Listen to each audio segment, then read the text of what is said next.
Welcome to the Wheel of Crime podcast. This podcast is ran by two ladies who play games, mumble profanities, and laugh way too often. Your discretion is advised.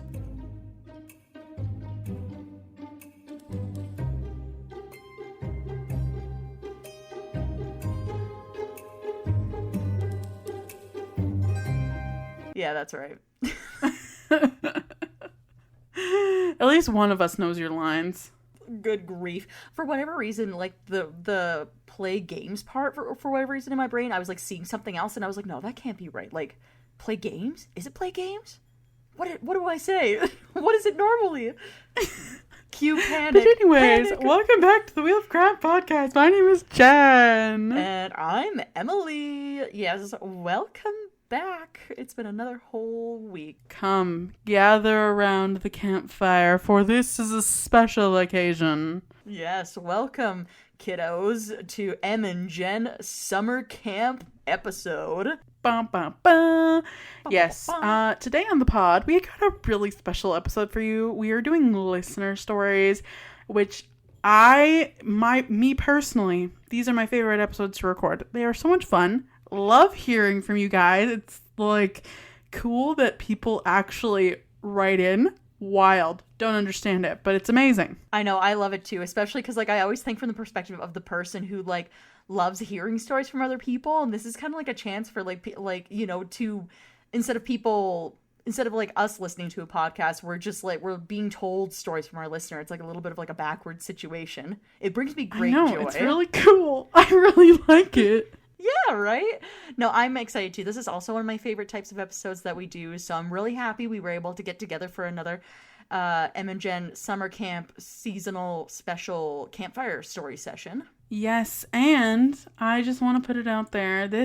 We're going to be taking our annual summer vacation after this episode. So you won't hear from us for a while, but we will be back on... Yes. And... Let me tell you what day. Let me look. We will be back on. Wait for it. Drum roll. August 18th. Amazing. Yes, as we do every year, we take the summer off just because it do be busy and we both work full-time jobs still. But yes, we will be back with fresh faces, hopefully a little more tan, and ready for some more stories and whatnot, and I'm excited. It'll be good. Yes, but before we say goodbye, we got a good one for you today. I know it. Emily hasn't seen any of these stories yet, so she doesn't know what we're in store for, but I screened them, so I know what we're in store for. That's really funny. See, it makes me sad though, because I would really love to have it set up one day where like somebody else fields the stories for us, so you're like experiencing it in time with me, but I still get to, you know, be in the receiving end, so that's fun for me. But I do have a story for you today that was submitted to me personally from one of our listeners, so you'll have your experience of hearing something else too. So we can share in the joy today. Amazing. But, yeah, should we just get right into our questions and description and all that, Em? We sure can.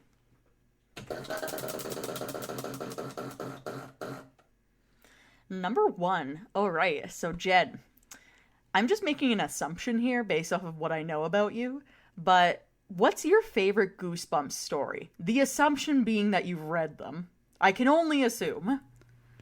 I don't know if I have, actually, but That was like our era of scary stories. I know, but for some reason when I was a kid, I was too much for me. Because James and the Giant Peach gave me nightmares. So I was like, I ain't fucking with that. I forgot about James and the Giant Peach for a hot minute there. That's a very good point for you. Because I was like, yeah, no, Jenn loves spooky stuff and she loves books. And I imagine that probably came from somewhere. So I was like, she definitely, at least at some point, even heard of Goosebumps. Was there heard of it. A particular story then that you either saw the cover of or you're like, nah, that's like really freaky, that you like remember or anything? Let me just take a quick Google of them and let me see if anything comes to mind. What's yours though? I have a couple. So, like, I did read them, but I tried to keep it, like, pretty low level for myself on what, like, I would pick Goosebumps books where I wasn't already scared of what the book was about, so I knew it wouldn't be, like, as scary for me, is kind of how I approached it. But yeah, there was this one where this, like, boy finds a mirror in his attic, and then the, like, kid in his mirror replaces himself with the actual kid, and he's, like, trapped in the mirror. And then, there was another one where these, like, giant praying mantises, like, invade the city. Those were pretty cool.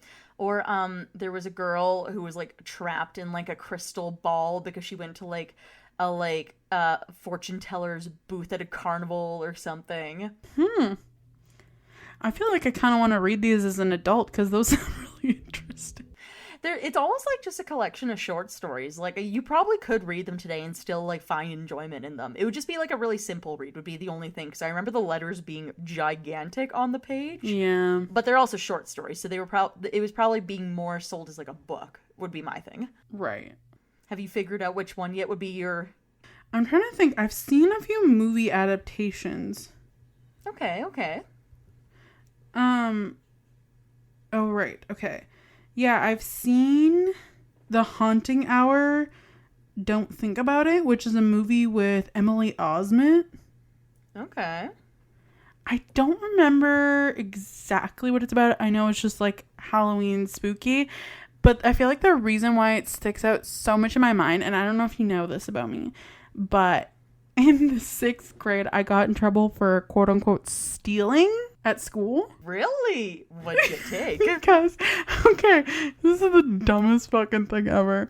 So we were in the library. Remember how, at our school, we had this, like, little pit in the library where you could, like, sit and read and whatever. Mm-hmm. And we would go there and do that as a class sometimes, right? Mm-hmm. So when we went to the library, I picked up this magazine, and it was, like, one of those, like, teen Vogue magazines, and this movie poster was in the magazine. And I loved Emily Osment because I loved Hannah Montana, and I wanted to remember the name of the book, but we didn't have cell phones really in the same way that we do now, so I couldn't just, like, take a picture of it and so I could remember it or whatever. So I was like, I want to rip out this tiny little picture of the movie from this magazine so that I can take it home and remember to watch this movie. And I was trying to do that sneakily, and I can't remember what girl it was. It was a girl in my class. She, like, looked over at me, and I know she's the one who snitched on me because of the look that she gave me. And she was like, what are you doing? And I was like, nothing, because I was trying to be sneaky, obviously. Yeah. And I didn't want to get in trouble for, like, taking a picture out of the magazine. And then she, like, went and reported me to one of the teachers who already didn't like me because I think I just didn't like his class or something. Yeah. Yeah. And he, like, got me in trouble, and he was like, what's in your pocket or whatever, because I had taken out the magazine picture, and it was just, like, this little picture of the movie poster from the magazine. And he got me in trouble, and he was like, you're stealing, and he made me call my parents and tell them that I stole. That is the weirdest thing ever, because first of all, I remember being alive at, like, and being in grade 6. It is just, I don't think a librarian would even count that as stealing. Because magazines, it wasn't even the librarian. It was, like, I think it was our science teacher, if you remember. Yeah, I remember. But you know, like, that's weird to me, because it's, like, magazines at that time, because people were actively reading and buying magazines, you'd have a new issue within, like, a week. And then the old one goes in the garbage. Yeah, and it was so common for you to cut out pictures from magazines and use it for other shit. Oh, people did it all the time. That's how, like, scrapbooking became, like, a thing. Yeah, but I remember thinking, I was like, I'm going to jail. That's my criminal past for all of you. You didn't know that about me, but now you do. And the funny thing is, so that teacher later became a principal at our old high school, and I didn't know this. So I was on a shoot once, and I went to our old high school to shoot, and I had to meet with the principal, whom I had no idea who it was, and it was that guy. And I was like, how the tables have tabled. The man who caught me cheating is now making a location deal with me. Yeah, it's funny how the world works sometimes. Or not cheating. Got me stealing. Got me cheating. I cheated on this magazine. I didn't buy the book. I just took the picture of it. And I remember, I think I got in trouble with my parents, too. They're like, you should not steal. He had to have phrased it a different way. Like, he probably said, oh, Jen was caught taking pages out of a magazine or something. You know what I mean? Yeah. Like, because there's no way if they knew, like, what you took, that they'd be like, oh, yeah. What a little thief we've raised. Like, come on. I know. Like, I felt such guilt for so many years over this, Emily. You have no idea. I could only imagine. Well, I'm here to tell you that I think you're valid and you should not have gotten in trouble. And also, Agreed. because my siblings are in school, I'll go fight our old science teacher just for you. Amazing. I love that. Right? I have my connections. All right. Let's move on to our next question then. I don't even remember what the question was. I think I just went on a tangent. That's good. I kind of figured, I was like, if she's never read the book, she's never going to be able to tell me, like, which one gave her bad vibes, because she'd never even remember. But anyways, so my next question for you is, what's your spookiest campfire story? I'm like 90% sure we covered this partially in a different episode, because at some point, similar questions get similar types of answers. But was there anything that you were ever told, like, at a summer camp or, like, around a campfire that you remember as being, like, the scariest story ever? And I have a feeling which one you're going to talk about. It's probably the one at your grandmother's house. My grandmother's house? Yeah, it's, like, the one where there was, like, water or something by your grandmother's house. And you said that a kid drowned and scared the shit out of all your cousins. Yeah, that's one I made up. But I feel like, I feel like the scariest one, I don't know, I can't really remember. Like, I didn't go to a lot of, like, sleepaway camps. Actually, I think I only ever went to one, and there was no scary stories told, but I did get accused of I'm not even gonna say it. Was this a second round of stealing? No. You've just hidden all of your criminal history from me. Camp. I'm like, no wonder you love reading. I'm like, no wonder you love reading books about people who are like assassins and thieves. That's like your whole childhood. At this particular camp, you weren't allowed to have your cell phone, but I refused to give mine up. So I like hid it, and I was texting under my bed, and the girls were like, "Why are you constantly under your bed at night?" Okay. I feel like you can fill in the blanks. And I was like, oh, that's how I sleep, which is fucking sus as hell, because I wasn't going to say I'm texting, because then I would get in trouble. Yeah. But they had a different idea. I can only imagine. I would have just said to people that I like have a disability and I'm afraid of everything. I have to literally hide to go to sleep. It's true. But I feel like a story I was told at sleepover over the summer was Bloody Mary, which we've talked about many times on the show, and that fucking haunted me. Honestly, still haunts me to this day. I know. I will say, as far as like stories that we like are like comfortable in retelling over the years, your Bloody Mary one always gets me, because I'm like, I have never had like a viscerally fearful experience in that type of way from a story, so it's always like very funny for me to listen to you talk about it, because it's like you went through a war. You like have like flashbacks. I was genuinely convinced she was coming for me for so many years. And, like, I was afraid of the fucking mirrors in the bathroom. Like, I would have to shut the door from the bathroom and, like, reach my hand in and turn on the light before I could go in, because I was afraid. I was like, I didn't say anything, but Mary's gonna be there. Right? Oh, God, that's so funny. See, I had a different thing where I was often at sleepaway camp over the years. Like first it was Bible camp, and then after Bible camp, it was like the cadet camp thing. And I remember when I was at Bible camp, I was told this one story literally around a campfire because like the counselors had like their own fire, and then they had like a bigger fire for the kids, so it was just all like the kids sitting in a circle and like chatting around the fire. Right. And there was this, and I know I've probably said this story on the show before because like it's like a perpetuating childhood story, I guess, for a lot of people.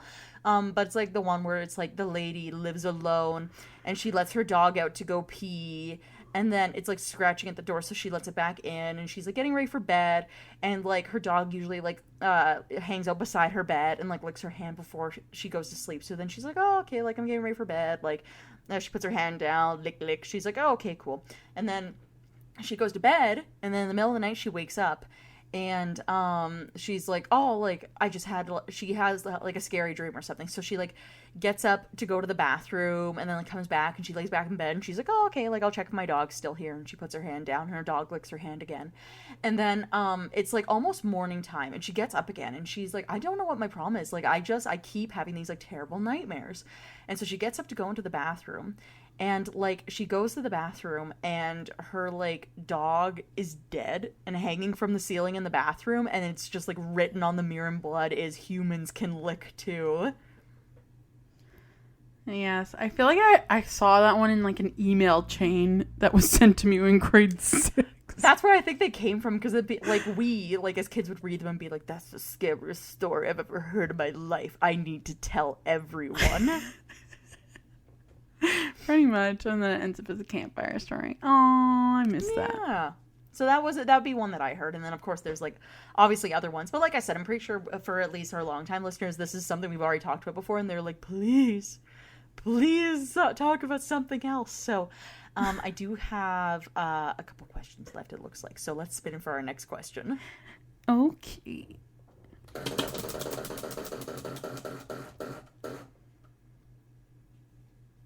Okay, so the question is, did you ever go to summer camp? We just talked about that, so I'm just gonna spin for the last question.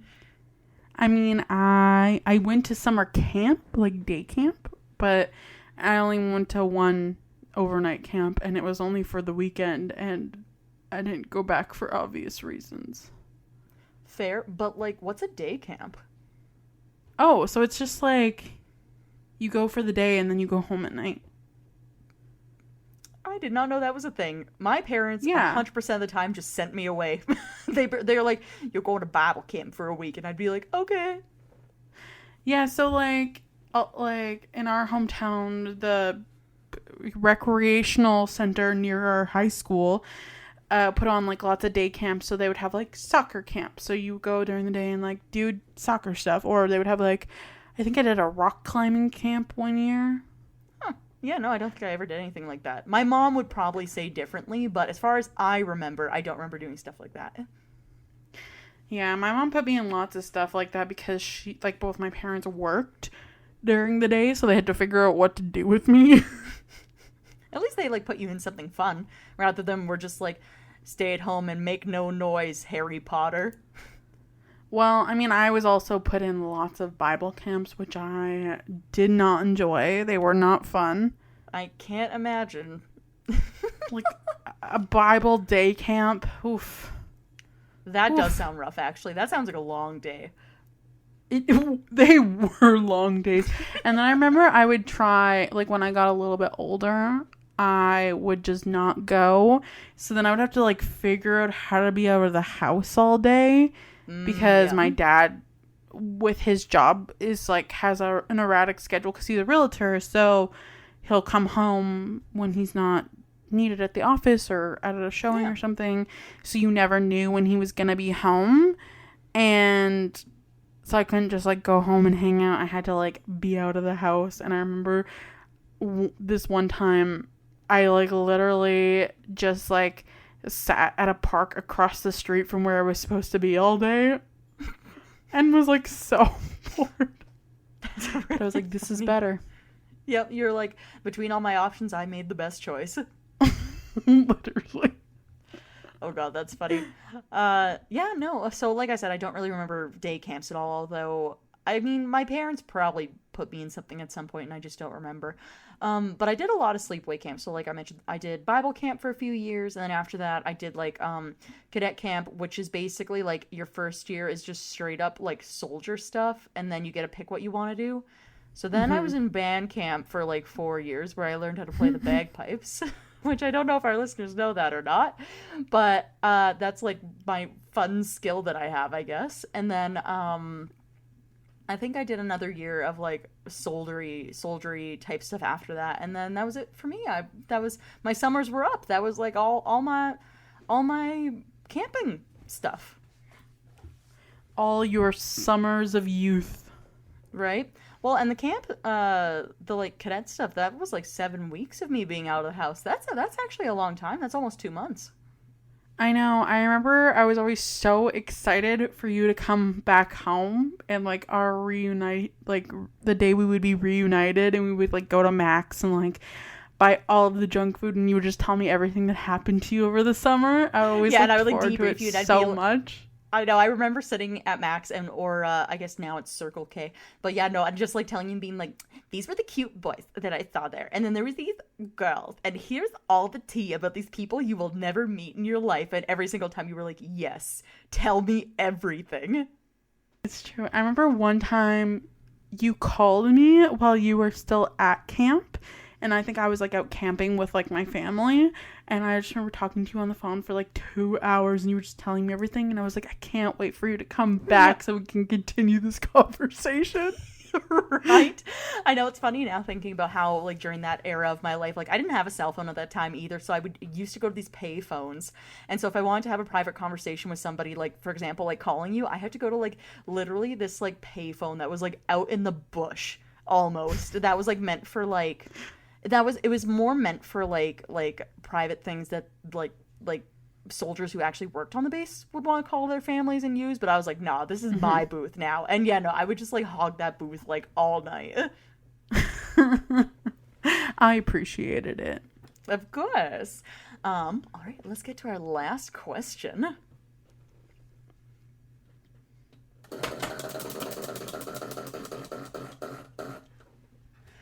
All right.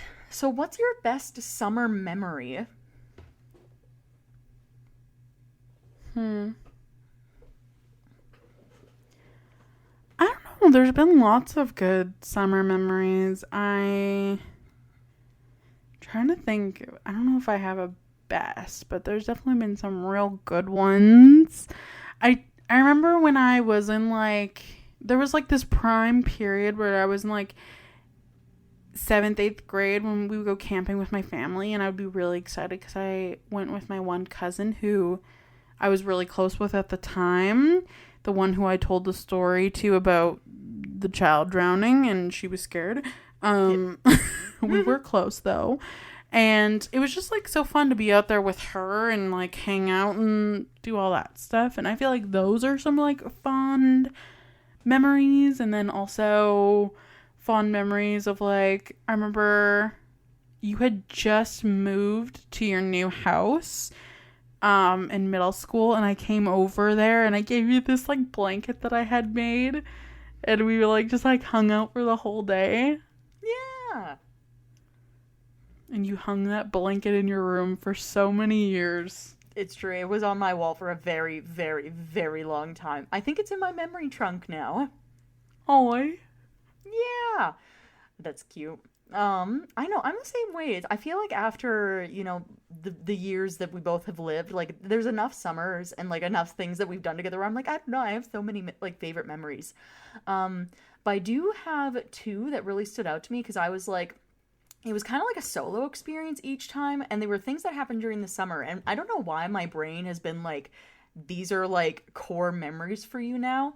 But they both happened when I was at cadet camp. So the first time, or the first like summer memory I have where I like reflect on it and I'm like, wow, that's like a great summer memory, was I was doing like so it's called a field training exercise, an FTX, where basically we had to hike up this like stupid huge mountain in BC and then set up camp for the night and then like prepare our kids for the next day, because I was at a point where I was old enough to train people, so we had to prepare our kids for the next day.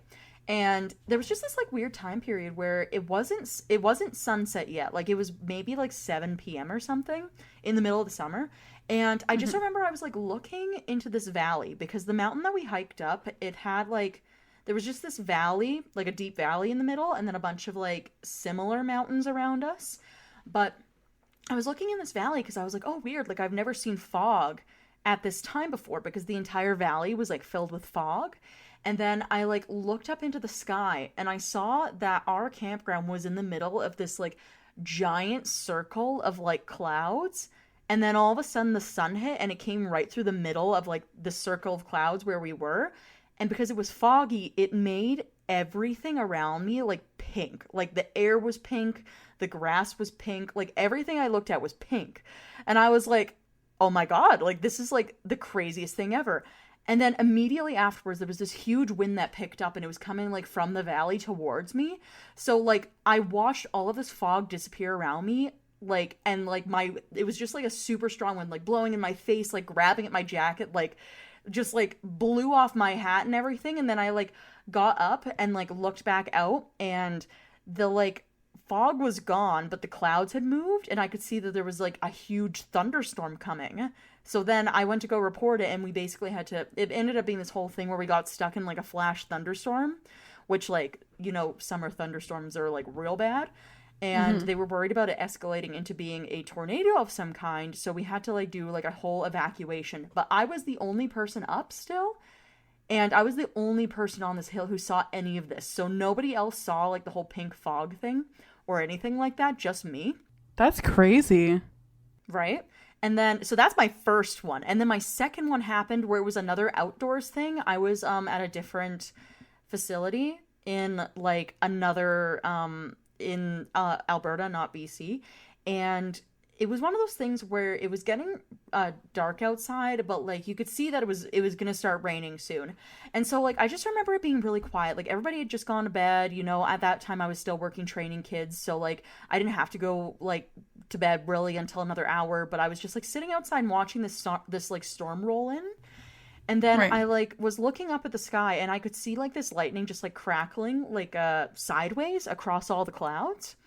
And yeah, it was starting to rain, but as I was sitting there, so I was on a hill in like a middle of a field basically, and I saw that it was starting to rain and there was lightning, so I was like, oh, okay, like I should probably like get inside, because like being wet and in the middle of a field during a lightning storm is kind of a bad thing, but like not ideal for sure.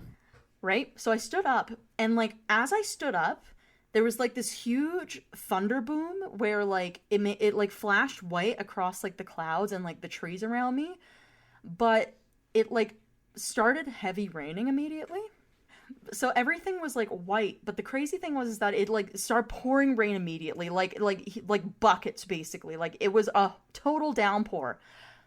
But I wasn't getting wet for whatever reason. There was just like this perfect circle around me where no rain was hitting me, and I just stood on this hill watching as the rain was coming down around me, and I didn't get hit by the rain once. That's wild. Isn't that weird? So that's my second experience where I'm like, that's getting stored in the memory banks because I'm never going to forget about that. And you never have? No, and it was another thing where I was outside completely by myself, and then I was like telling people about what happened in the rain, but like for me to walk back, I would have had to walk through the rain. And then I was like trying to point out to people where I was, and it looked exactly the same as everywhere else. That's really weird. I thought so too. Then I was like, weird, because I remember looking up and being like, oh, is there like a tree above me or something? And nothing. There was nothing there. It was just open sky. It's like you know, in like movies when you see like the rain cloud, but just above the one person. Yeah, you had the opposite effect. Yeah, I had a cloud that was thirsty, I guess, above my head. It's true. It was like no rain for Emily. Right. So those are my best summer memories, I guess, because those are the ones I remember the best. Well, those sound pretty good to me, and like a crazy once-in-a-lifetime experience. Yeah. Experiences. When I tell you, I literally like wrote all this in a journal like as soon as it happened too, because I was like, I'm never gonna forget about this. I gotta document everything. You know what? Honestly, that's a valid response. Right. All right. Well, are you ready to hear the description for our episode today? Yes. All right. So, in North America, a campfire story is a form of oral storytelling performed around an open fire at night, typically in the wilderness, largely connected with the telling stories of supernatural motifs or elements of urban legend, whereas the activity is not incomparable to nor mutually exclusive from indigenous practices. They should not be confused with each other, though, in a contemporary context. That's the exact vibe that we're going for with this episode. Isn't it? I know, literally, when I was, like, reading this description, like, when you and I were talking earlier, I was like, man, this is such a vibe for the show. Like, hell yeah. Campfire stories, supernatural motifs, urban legends, and general creepiness. That is amazing. And honestly, I feel like it's gonna hit because you guys wrote in some great stories and I'm super excited to get started. So, shall we? I think so. I'm just opening up the document Jen's sent to me. Okay, it looks like it'll be me starting. Ooh, I'm gonna take a sip of water to get my palate ready. All right. Take her away, Em. Yeah, I hope everyone's ready. I'm excited. All right. So, submission number 1. Hello, Wheel of Crime podcast people.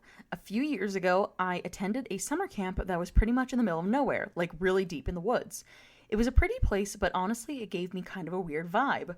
One night, the counselors organized a late-night marshmallow roast and sing-along. After a few hours, most of the other campers had gone to bed, and it was really just me and the counselors left out. For context, I was an older kid. It was the last year I could be a camper and had been planning to apply as a counselor the next year. I remember being at that point in life. Yeah. I mean, the conversion from camper to counselor. I have never been at that point, but I can imagine. I feel like it would be an interesting place to be in. It would be. And you know what? You know what's funny? I'm just now realizing in my own head that I was a camp counselor. I just wasn't called a camp counselor. My name was just Sergeant. That's the difference. You were a glorified camp counselor, let's be honest. This is true. All right. So, I've also been a camp counselor though too. So that's true. Yeah. It's such a weird part of life. But yes. So our listener here didn't give a name, but I totally empathize with what they're saying because yeah, it's super relatable. All right, so let's see what's up. Okay, so for context, I was an older kid, and I had also gone to this camp quite a few summers in a row, so I already knew most of the counselors pretty well. All right, yeah, that checks out. Anyways, I don't remember why, but we all started going around the fire and sharing ghost stories. Most were pretty innocent, but when it got to one of the newer counselors, she shared a story about her brother drowning in the lake. Oh. That's not the vibe. Just trauma dumps. Yeah, I got real nervous for a minute there. I'm concerned where this is going. Okay, so she said it was an accident, and that's with quotations that they put in.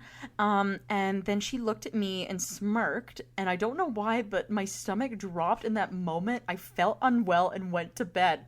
That is also relatable. I can't even imagine that. Just the unhinged smirk. Like, okay, are you happy? Because, like, you shouldn't be.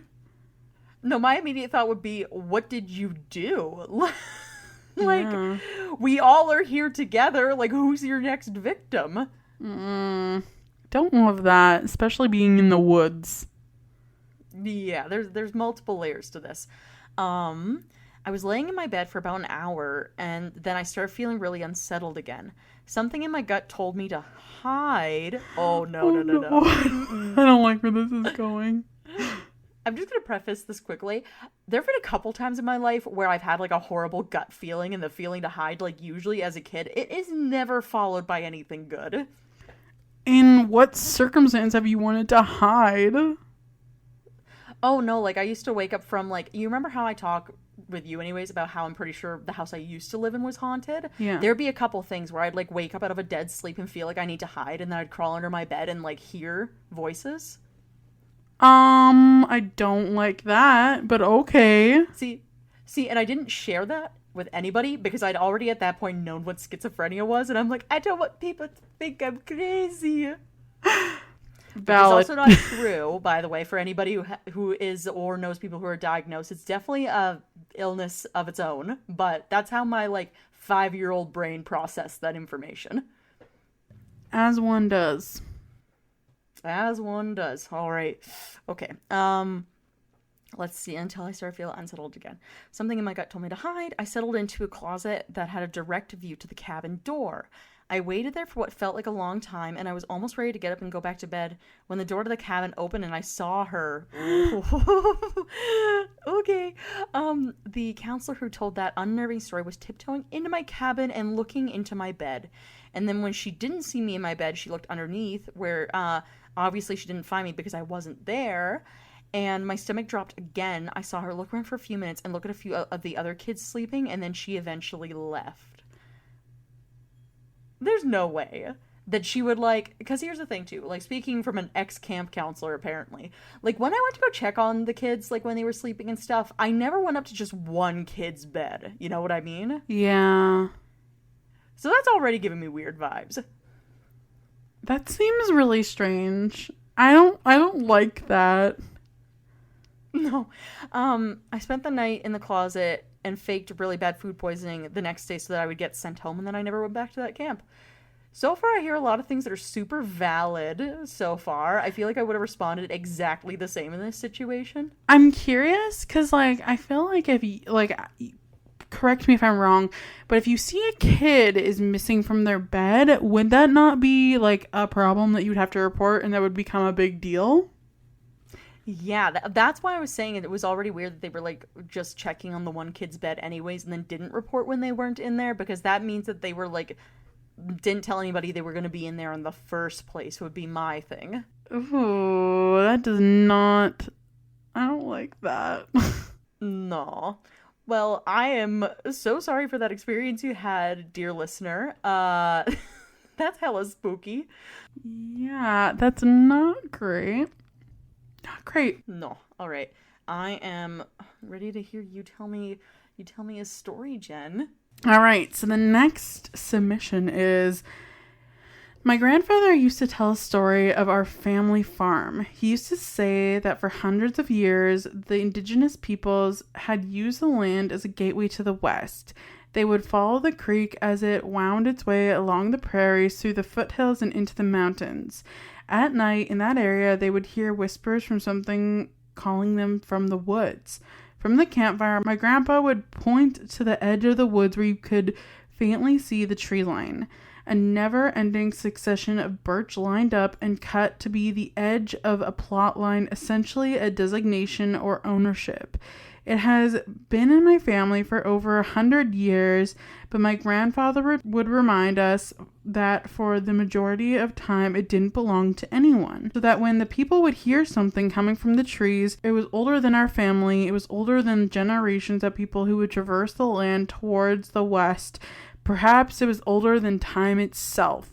And at this point, he would jump and scream and get all of the grandkids to fly back in their chairs and be unable to sleep that night. My grandma hated this, but I knew he always got a kick from it. I mean, I always knew that he was just joking around. I thought I did, but then I don't think I can ever forget what I saw. Ooh. This is a great start. It was a few years later. Most of my cousins had grown up, and my sister didn't really want to go out and hang out with the guys at the farm as much. So I would stay by myself in a little trailer that had been brought up and parked near the edge of those woods. During the day, I would help do chores around the property, go for coffee with my grandparents in town, and sit around the campfire. At night, I would put on a movie or read a book or just sit and watch the stars. But my mind would usually turn to those woods. From the window, the property line would extend into the darkness for eternity. That was it. A never-ending blackness that would echo the sounds of crickets, owls, and snapping twigs. I used to think the deer and moose rummaging around were the culprits. I wish they were. One night, it was especially still. You could tell a storm was brewing, the sky heavy with wetness, closer to a deep navy than the typically clear sky. I felt the need to watch it, the sky build, and in the endless dark, I saw him, my grandfather, wandering through the field and into the woods. What the hell, right? I was concerned, taking off from the trailer and yelling after him, stopping where I think he went in. I mean, I couldn't really tell. It was darker than hell, and I was concerned, but I knew I had to go after him. I kept calling out, but the thick wood dampened it to no effect, and then I saw him. His white skin the only reflector for 100 meters around him, stark naked and looking up to the trees above him. I stopped and waited. He must have had some sort of undiagnosed episode. I have to help him. I took a step forward and snap. A twig under my foot gave way and him and my grandfather looked directly at me. His eyes trained to mine and he knew. I fell back, and then when I looked up, he was gone. I ran faster than anyone should through pitch dark brush, past the trailer to grab my grandma and leave. That's where he was, fast asleep. My grandparents, both motionless and consumed by their dreams. It rained the next morning, and I tried asking him about how his sleep was, and he told me it was nothing out of the ordinary. The only thing of note was that it probably wouldn't get any work done today due to the rain, and that the three of us should go to town to see a movie. So we did. And that's it? Mm-hmm. Jesus Christ. That is so spooky. But I really need to ask you this because I'm not sure if I misheard it or not. Did they say that it was their grandpa that was naked or this other thing? So, from what I understand, they thought it was their grandfather, and then they saw two things. Oh. See, right as soon as you were reading in the beginning, kind of like the lay of the land and like some of the background to this story, I was like, this has a essence of a Windy Boy story. I can feel it in my bones. Yeah, that's kind of what I was thinking too. That's what it honestly sounds like to me. Just even with, say, like when I did our Windy Boy episode, I went through a few different like retellings of some older stories as well as like some newer reports, and there's some consistencies to this one where I'm like, I don't like that. I don't like it either. I will say though, for our listener, that typically, as far as I know in the folklore, like I'm sure they probably know a little bit of folklore as well if they think it's the same thing that we think it is, a Windy Boy.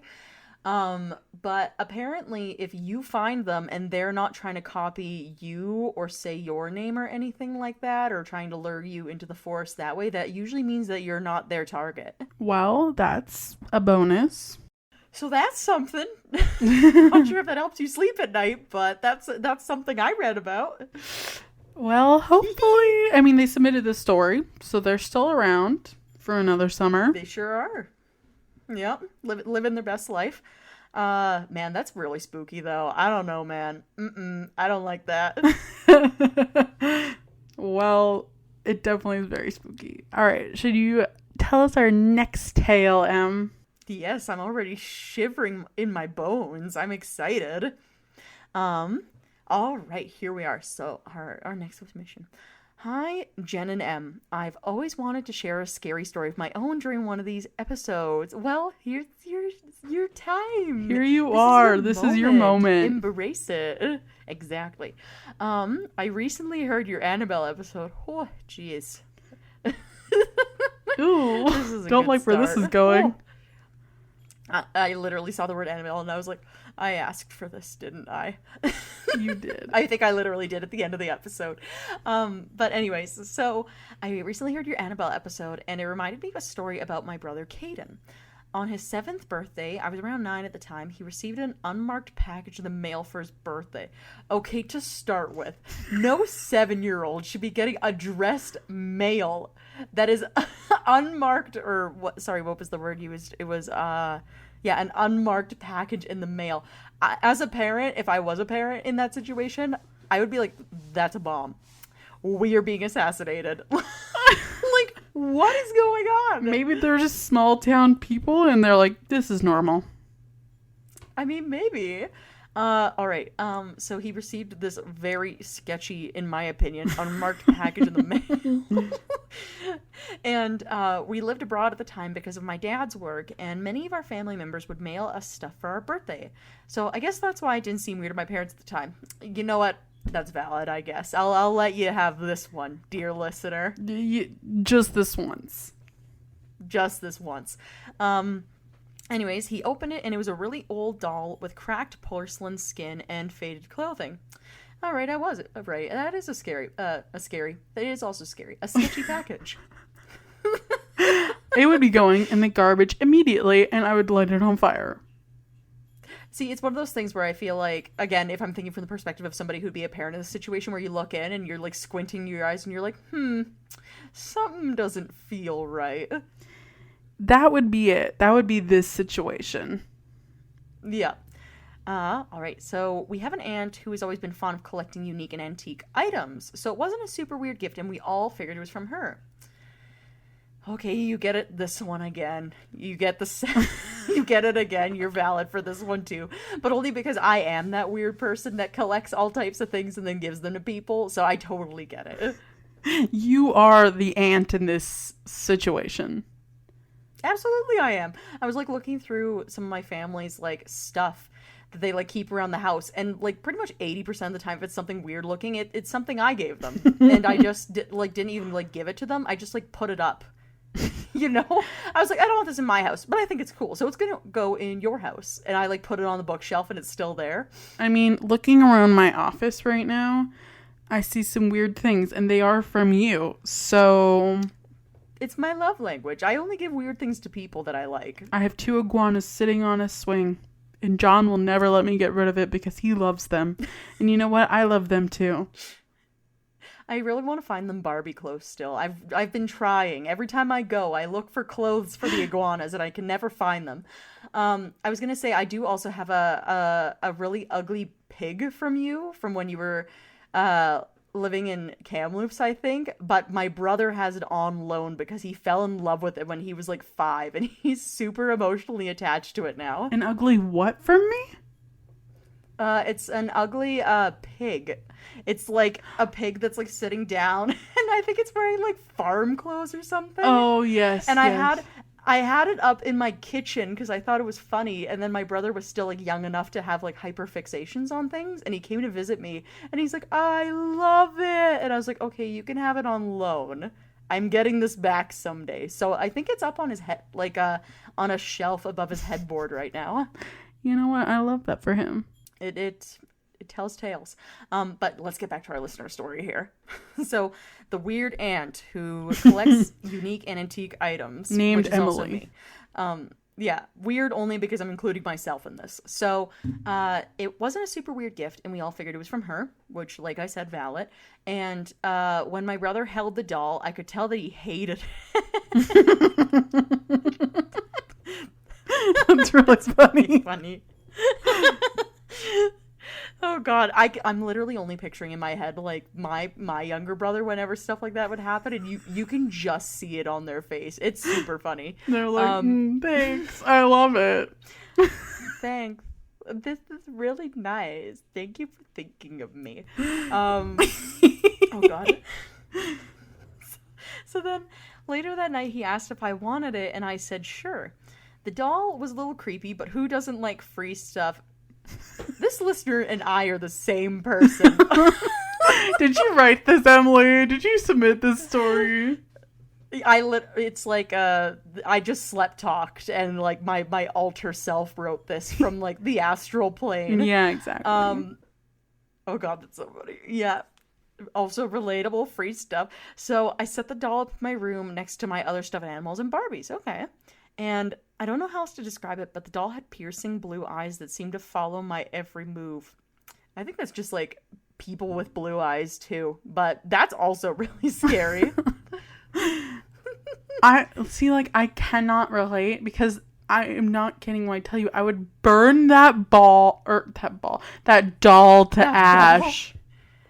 See, I thought you were going to say, I can't relate. And I was like, I mean, you do have blue eyes, but, like, yours follow me in a loving way. Not the scary, piercing way. Yeah, God. But no, I'm totally with you. That's super spooky. All right, so following eyes, which is awful. Okay, and then over the next few weeks, strange things started happening around the house. Objects would inexplicably move. Doors would creak open and shut, and sometimes at night my brother said he heard a girl laughing in his ear. No. I hate that. I hate it. I also hate that. That's terrible. Oh god. Ugh. I literally just had like a shiver up my spine. It all seemed relatively innocent at the time, but after a while, it seemed like this doll had something out for my brother. Okay. The doll almost targeted him, and the doll would break his things or mess up his room, or he'd wake up in the middle of the night with bruises all over his arms. He was terrified, and my parents were fed up with hearing about this doll, which... The parents, I get it, also valid, but, like, this kid would be losing his mind. That is so scary. They're like, shut up about the ugly doll. We get it. You hate it. Yeah, right? Being like, oh, he's making shit up, trying to get rid of this doll, and in the meantime, he's like, no, I'm, like, suffering. Please help me. Oh, my God. Oh, God. That is the spooky thing, though, about, like, the targeting thing, because as far as, like, haunted dolls go, they'll always target one person for whatever reason, and that's like where a lot of, like, demon stuff comes in and whatnot, and, like, it's a whole basket of eggs when you open it up, but, like, it is so spooky, dude. That is very spooky. Extra spooky, if you will. God. Extra spooky. Mom and Dad donated the doll while we were at school one day and bought me a brand new doll as a replacement. Good on them. that is the right thing to do. They're like, problem solved. Everyone shut up about the doll now. Yeah, right? I was happy and my brother seemed relieved. A few months later, my aunt came to visit and my mom asked her about the doll and told her the whole story. My aunt looked shocked. She wasn't the one who sent the gift, and we still don't know who sent it to this day. No. Wrong. Why? No. See, I hate that on so many levels. Unmarked mail. Then who sent you the doll? You know, like, that's a really random... But I wasn't wrong. It was a bomb. It was just a haunting bomb. The person sent a haunting bomb to your house. Like, that's so weird. And especially if you, like, they said that they moved around a lot, right? Mm-hmm, so then... So, they were abroad with their dad, it said earlier. Yeah, so then if they moved around a lot, then it probably means that a lot of people didn't have their address. So then, you know, like, there's very limited options as to who could have sent it. Right? So, like, that's already creepy. And then the other thing that I would be thinking is, like, if it was somebody who'd seen that there was children at the house and then just dropped it off and it wasn't somebody they actually knew, that's a whole other kind of spooky thing. Ugh, yeah.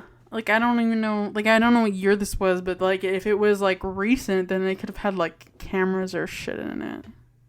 I know. I thought about that, too, but, like, it has the tone of a little bit of an older story, so I'm not sure that would have been a worry at the time, but... Yeah. Yeah, like, no sketchy packages. None. Boot kick it to the curb.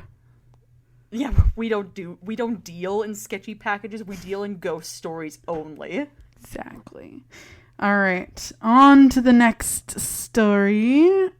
So it says, "Hi, ladies. New listener from Edmonton here. Ooh, nice and local. Hey, neighbor. What you doing? Smoky up there? I know it is here." I mean, it's Edmonton, so it's already scary. No offense. I already have chills. Oh, hi, I'm a new listener from Edmonton. Oh, this is a spooky start to the story.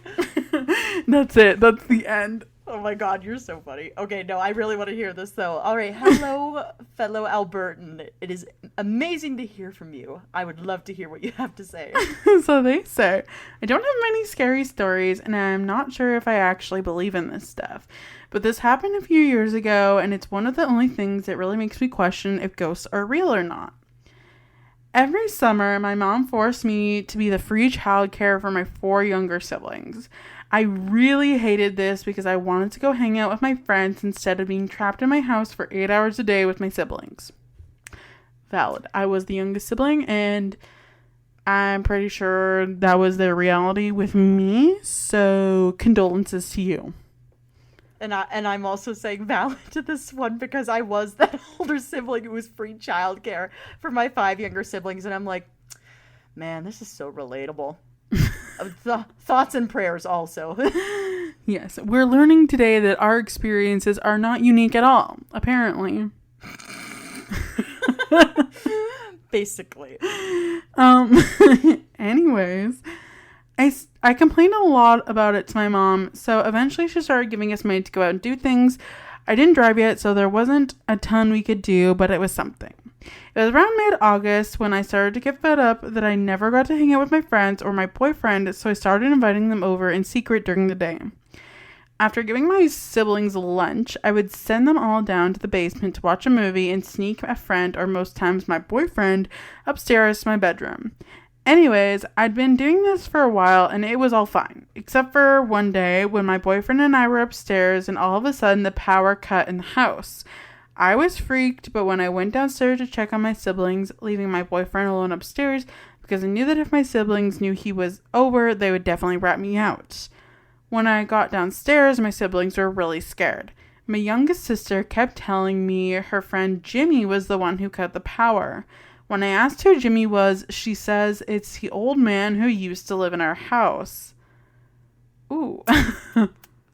Ooh, alright. Don't like that at all. My sister said that when they are in the basement alone, Jimmy would watch over them because I wasn't there. Apparently, Jimmy told her he cut the power because they'd watched too much TV that day. Then my sister said something that really freaked me out. I asked her where Jimmy was now, and she said, right behind me, and that he didn't like me much. Stop it. And no. I swear I felt a hot breath on my neck. No. I'm tapping out on this one. So scary. Especially because kids, like, when kids tell you about stuff they see and you can't fucking see it, like, that is honestly one of the scariest things ever. Like, oh, I literally hate that. I could throw up right now. Oh god. I was so scared I brought all of my siblings up to the main floor, then ran upstairs to tell my boyfriend he had to go. When I got upstairs, I couldn't find him anywhere. Hours later, he called me to say that he left because apparently while I was in the basement, an old woman barged into my room, yelling at him to get out of her house. He thought it was my grandmother, but my grandmother lives in another province. I casually brought up the old woman to my youngest sister a few days later, and she said, "Oh yeah, that's Jimmy's wife. She's so mean."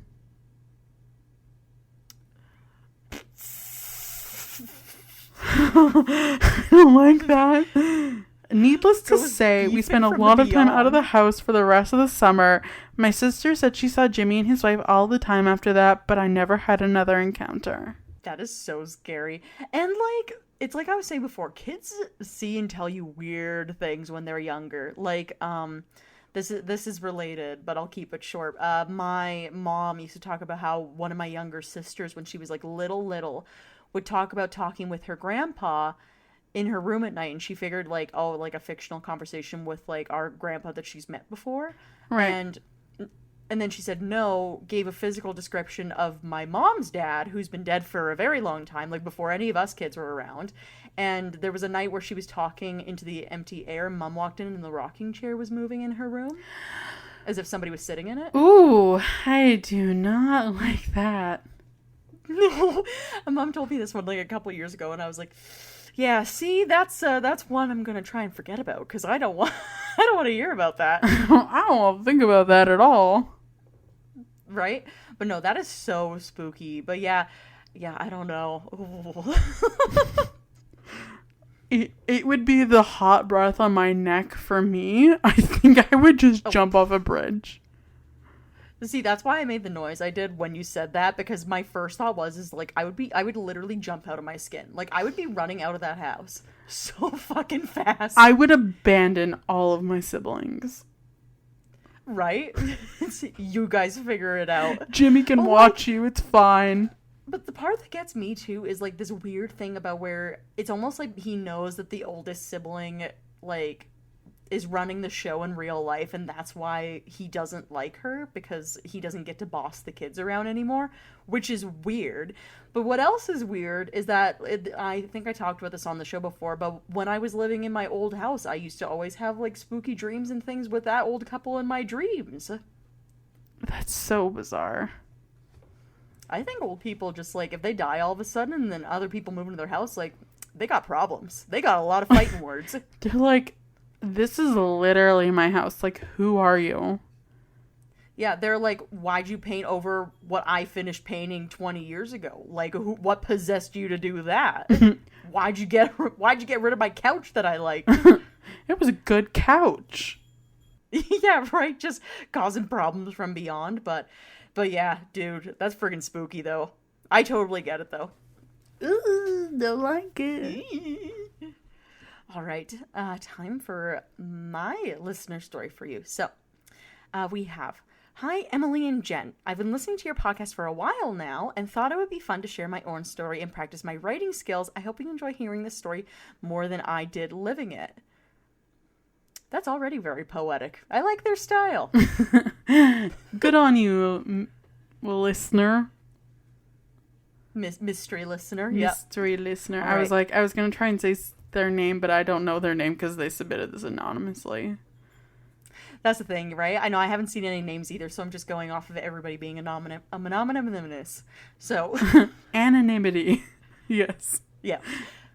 All right, I hope we're all tucked in, crisscrossed applesauced in front of the fire, and we've roasted all of our marshmallows, because now we're going to get a fun, poetic retelling of a story that our listener did not have fun experiencing. So, let's hear it. It was a dark and stormy night, much like the cliche beginning of a horror story. I was alone at home, sitting in my cozy living room, engrossed in a book. The rain was pouring outside, creating an eerie atmosphere that sends chills down my spine. As I delved deeper into the pages of my book, I started to hear faint whispers in the background. At first, I dismissed them as figments of my imagination, attributing them to the wind howling through the trees. But the whispers grew louder, more distinct, as if they were right beside me. My heart began to race, with a feeling of unease washing over me. I closed the book and strained my ears to make out what the whispers were saying. They seemed to be incoherent at first, but as I focused, I could not distinguish words, hushed and ominous. Feeling both curious and apprehensive, I followed the sounds of the whispers. They led me down a narrow hallway, illuminated only by the dim glow of a flickering light bulb. The atmosphere was heavy with an unexplained presence, and each step I took seemed to echo ominously. Oh, very, you're really setting the mood here. Right? I feel like I'm there. I'm getting into it. I'm like, ooh, yeah, super ominous. I'm so into it. Yeah, let me come over and change your light bulb. It's all good.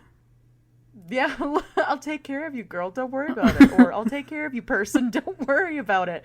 I have no idea who they are. But, God, that's funny. All right, let's get into it. So, finally, the whispers led me to a closed door at the end of the hallway. With trembling hands, I turned the doorknob and the door creaked open to reveal a room that I had never seen before. It was filled with old furniture covered in dusty sheets. Cobwebs stretched across every corner. As I stepped inside, the whispers grew louder, swirling around me like an invisible vortex. The air felt charged with an otherworldly energy, and I couldn't shake the feeling that I was being watched. Shadows danced on the walls, their movements unnatural and unsettling. In the center of the room, I noticed an antique mirror, its ornate frame tarnished with age. The whispers seemed to emanate from within my mirror, drawing me closer. and as I gazed into its depths, my reflection began to distort, morphing into a ghastly, twisted version of myself. Oh. Ooh. See, it was funny because in the beginning I was like, this almost feels like a little bit Harry Potter-ish, because like in the first movie he like goes into the room where it has the mirror in the middle, and his image, it reflects something different back at him. Maybe our listener was inspired by the wizarding world of Harry Potter, where there's also the room of requirement, right, which is a door in a hallway that opens up to a place you've never been before. So I'm like, okay, I see you. You're not a muggle. You're a witch in disguise, and I'm here for it. Exactly. So let's see. Fear consumed me, and I tried to tear my gaze away from the mirror, but it held me captive, trapping me in its haunted reflection. The whispers grew louder still, now sounding like agonized cries and anguished pleas. With a burst of desperate determination, I closed my eyes and reached out, grasping the mirror's frame.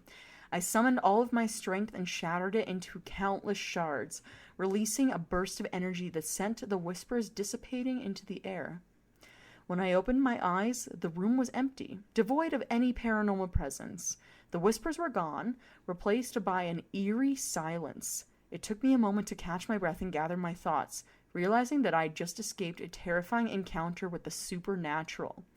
To this day, that experience remains etched in my memory, a chilling reminder that there are forces beyond our comprehension lurking in the shadows.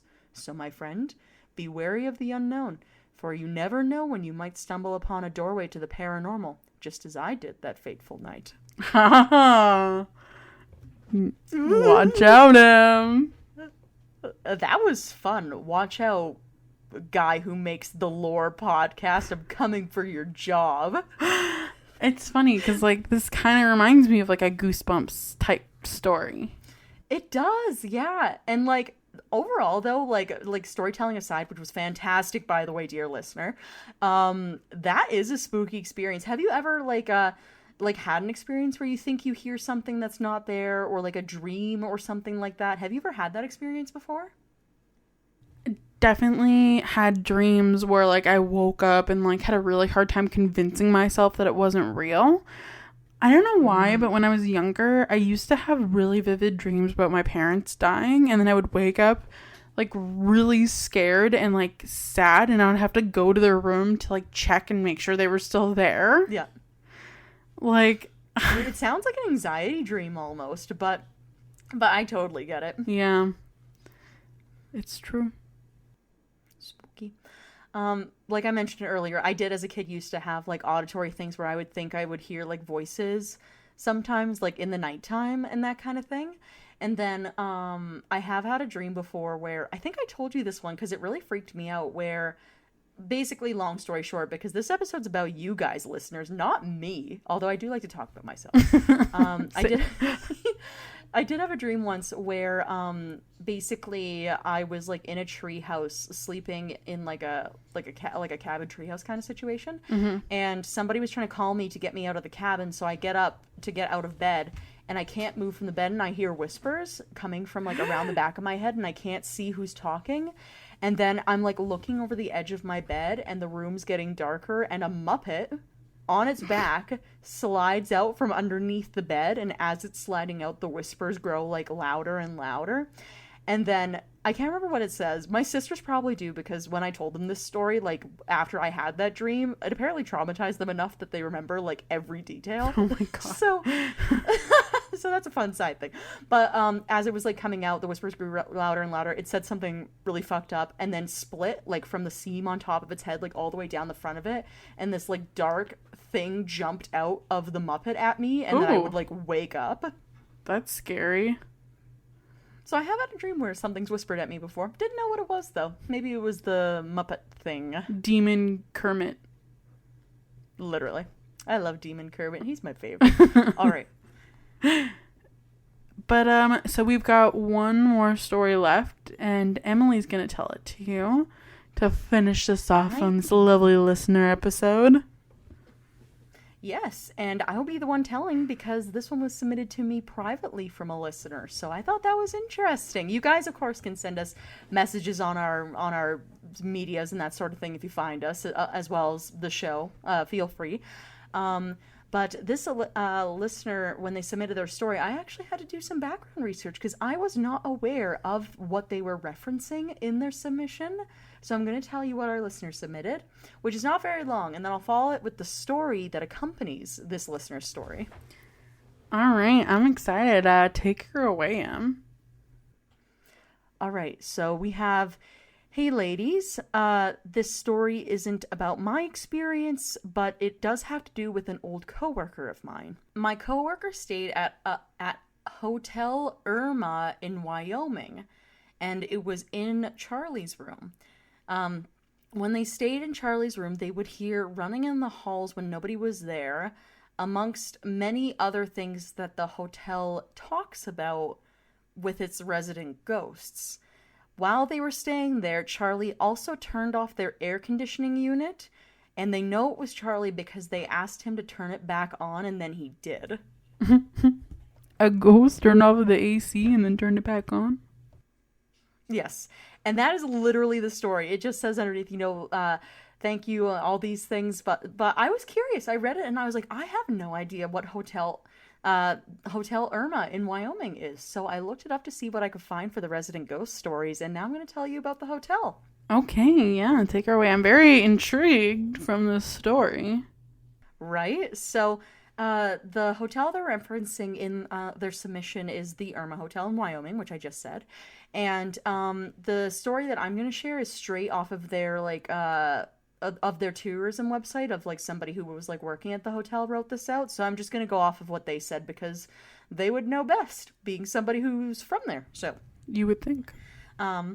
The Irma Hotel is one of the most recognizable buildings on Sheridan Avenue, and most tourists and many shops stop at the remarkable 115-year-old hotel to watch the nightly Wild Bunch gunfighters in the summertime and enjoy the hotel's famous prime rib dinner buffet, admire the room-long cherrywood bar that was gifted to Buffalo Bill by England's Queen Victoria, and then shop in the hotel's awesome emporium.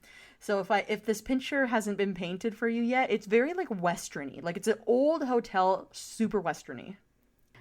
That's kind of what I was envisioning. Also because of Wyoming, I just automatically think cowboys.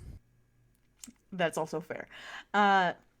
So according to some believers, tourists and locals aren't the only ones observing all the fun at the hotel that Buffalo Bill had built and named for his daughter Irma. The Irma Hotel, they say, is also home to friendly ghosts who float through the halls, hang out in a few of the rooms, and make mischief in the dining room. And, in their best Hogwarts imitation, float in and out of a photograph on the wall in the dining room. So, like I said, this is written from the perspective of somebody who's, like, from here. So they talk from the first person, and they say, let me be clear, I don't know what to think. While being practical, you would think, you would convince yourself it's always a rational explanation for these unusual occurrences, but if you're keeping an open mind, you really can't be so sure. So, numerous guests have reported hauntings in the hotel's room 35.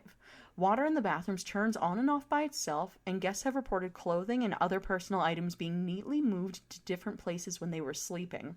Which, just like, side comment, that would drive me bananas. Like, if I set up my room a certain way before going to bed, being like, oh, I'll find my sandals in the closet tomorrow morning, and then they're not there because a ghost moved them, I'd be fighting on sight.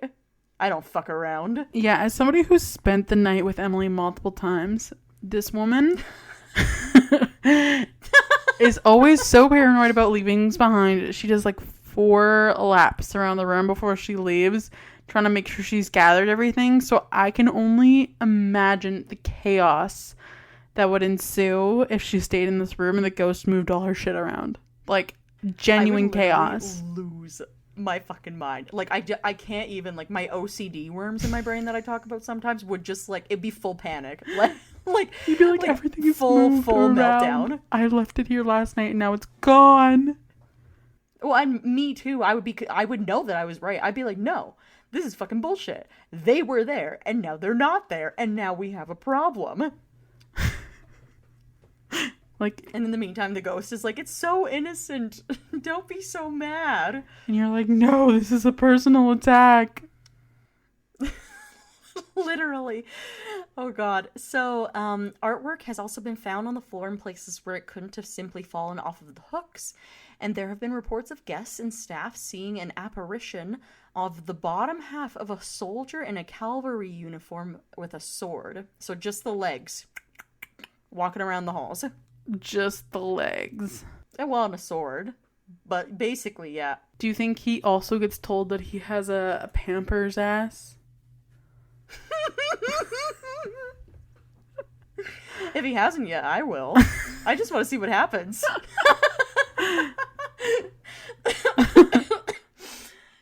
Oh god, that's so funny.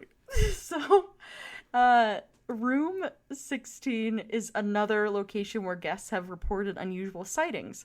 One frequent report is an apparition that matches the description of Irma Cody Garlow, so Buffalo Bill's daughter, sitting in a rocking chair in the corner of the room. Irma died of influenza and pneumonia in the hotel when she was just 35, a few days after her husband, and then the hotel manager, Fred Garlow, also died of pneumonia.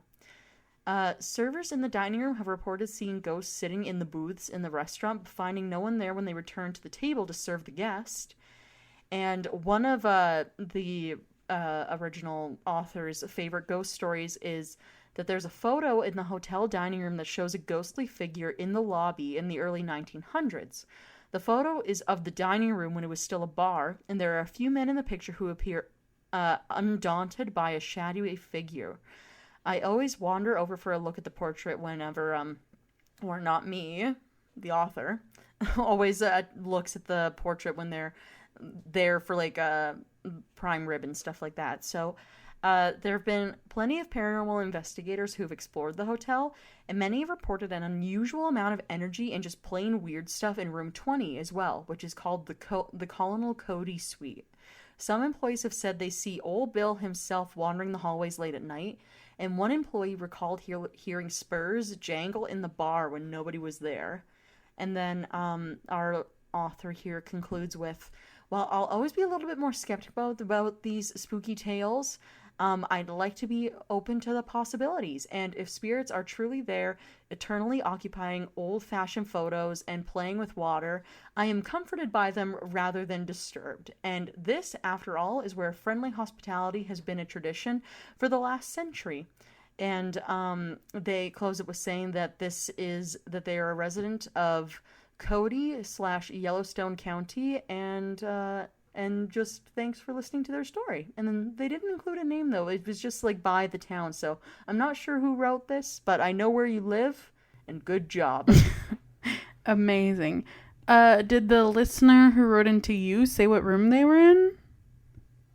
No, not what room, just that one of the ghosts that I guess is because I did ask a couple follow-up questions. There's a couple ghosts that are just like old patrons, and so they stayed in one of the rooms that would have been one of the patrons' rooms who had passed away in there.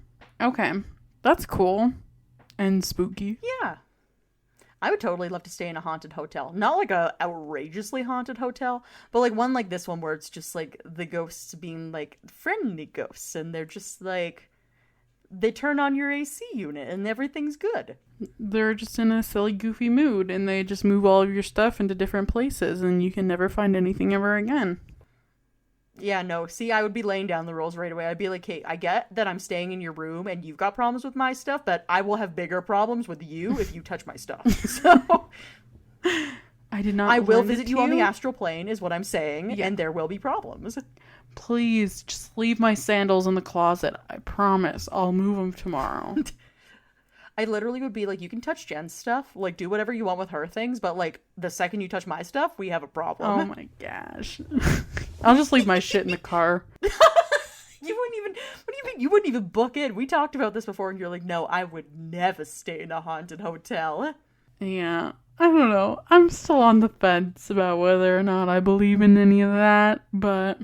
I have my hunches, and I have my hunches about many things. But yes, that that concludes our extra special campfire listener story for the summer. Woo, woo, woo, woo. That was a good one. You guys wrote in some great stories, and I thoroughly enjoyed listening to them. I was scared. I was entertained. I was clutching my pearls. My timbers were shivered. I had a great time. And as always, we love hearing your guys' stories. You don't need to wait for a theme or anything. If you have something that you've been sitting on for a while to send in, still, you absolutely can. Same method as before, just through the Google Doc on all of our social media and all that. And yeah, we'd love to do another theme. Exactly. I say another theme after just saying don't worry about a theme. I mean like another listeners episode theme compared to our regular programming. But yes, I digress. But yeah, that brings us to the end of our episode today. That it does. So I already told you guys about where you can submit listener stories if you feel inspired by this episode. But if you like, you can search us up on our social media, which is on Facebook, Twitter, Instagram, and TikTok, all at Wheel of Crime if you want to check us out on there. Besides that, we also have our website, which is www.wheelofcrime.com if you want to look there. We have a Patreon, which is Wheel of Crime at Patreon if you would like to donate to the show. We have our email, which is wheelofcrime@gmail.com if you want to submit anything there instead of through Google Doc, or if you just want to say anything about the show. We are always taking suggestions and conversations and all that kind of fun stuff because we just love you guys. And then lastly is reviews. If you had fun today and you think we're cool, please leave us 5 stars. It does help us reach out to new listeners. And as always, we are adding to the Yu-Gi-Oh! Pack of listeners around the world. I have a personal goal of 1 listener in every country. We're not there yet, so you guys gotta help me. 1 in every country. This podcast is only in English, so I don't know about that. Even then, spread the word, folks. Maybe my voice is just very melodious to people who don't speak English and don't know what I'm saying. That can be my hope. You know what? Live your dream, Em. I love that for you. But yeah, that's it. That's all. We will see you on Friday, August 18th for another new episode. Okay, bye. Bye.